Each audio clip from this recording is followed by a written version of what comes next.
তো আজকে নতুন একটা কাজে আসলাম। তো এই জায়গাটা দেখতে পাচ্ছেন, পুরাটা গর্ত করলাম। সকাল থেকে এই পর্যন্ত প্রায় 3 ঘন্টা লাগলো, পুরাটা এই পর্যন্ত খুঁড়ছি, গর্ত করলাম। ওই যে পুরা গর্ত করার পরে এই যে এখন পানি মারতেছি, এই যে পানি। তো পানি মারার পরে এই জায়গা শুকাইবো, তারপরে এখানে কেমিক্যাল মারবো, ওয়াটারপ্রুফ করবো।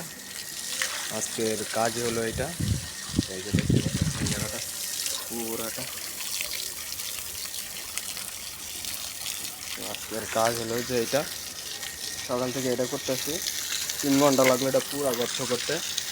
এদিকে পানি মারার পরে শুকাইবো, তারপরে এখানে ওয়াটারপ্রুফ বানবো।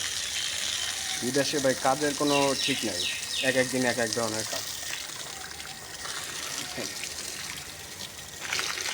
এই হলো আজকের কাজ। সবাই আমার ভিডিওগুলো দেখবেন, বেশি বেশি লাইক করবেন, শেয়ার করবেন, আর ফলো দেবেন, যেন আপনাদের ছোট্ট ছোট্ট হেল্পে আমি অনেক দূরে এগিয়ে যেতে পারি। সকলে ভালো থাকবেন।